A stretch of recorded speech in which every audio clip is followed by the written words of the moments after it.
Hey guys, this is Paul Lynch. I'm an anesthesiologist and pain management doctor from Scottsdale, Arizona.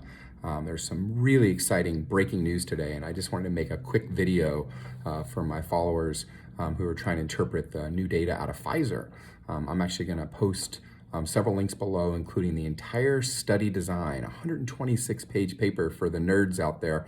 You can read the entire thing, and I'm going to be digging into it more over the next couple weeks. But I just wanted to come to you guys to say this is the most significant good news we've had the entire year dealing with COVID. The very best news we've had today.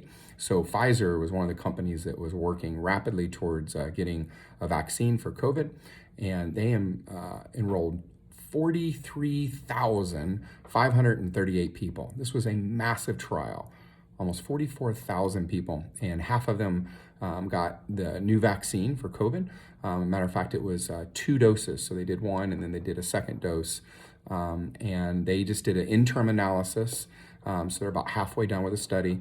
And the interim analysis is incredible. I want to give you guys a little bit of background here. The flu vaccine that we give every year that saves lives all over the country is somewhere between 40 and 60% effective. So only 40 to 60% effective. But what it does is it effectively cuts the R naught of the flu in half. And once you cut the R naught in half, then it stops the spread. And so it's not that every person you treat with it doesn't get it, but there's less human kind of hosts out there to spread the disease. So a 50% reduction may not sound great, but it actually helps shut down the disease every year. So our flu was between 40 and 60% effective, our flu vaccine. So the FDA said that for a COVID vaccine to be effective, it needed to be at least 50% successful. Most scientists that I talked to and kind of watching the data this year were hoping that we would hit 70%, that if we got 70%, that would be a major win and we could quickly shut down COVID. So they released the data with 43,538 patients. Now we're only halfway done, so the whole story's not told yet, but at the halfway point of the study, they looked at 94 patients in the study who got COVID. And of those 94, 9 out of 10 of them were in the placebo group.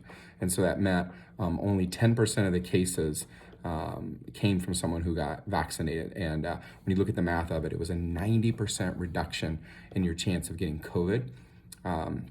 If this holds up, and we're going to get more information, honestly, in the next 2 or 3 weeks, if this holds up, then we have a incredibly successful vaccine against COVID on our hands. And so this is the best news I've seen, honestly, since COVID started. I wanted to share it with you guys. What I'm going to do, there's about a 126-page paper that's on the Pfizer website. I'm going to post that below. I have not read the entire thing yet. I'm going to start to read all the details before I give this product my full endorsement. I actually want to read it all, but the early indication is this is going to work, and this is going to be part of our way out of this. We are going to have a tough winter.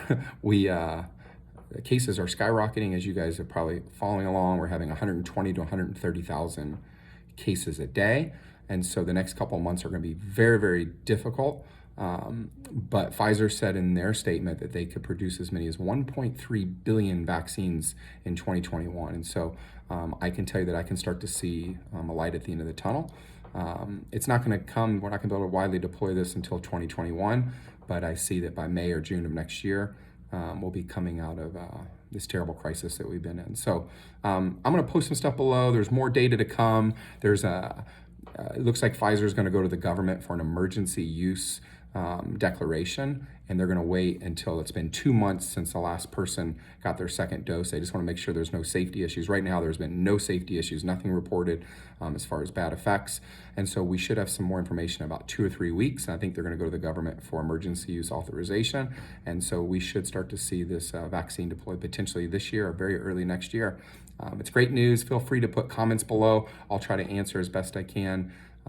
As usual, continue to socially distance, wear your mask, wash your hands, work with your local government leaders to increase testing, and be safe. God bless you guys. Bye-bye.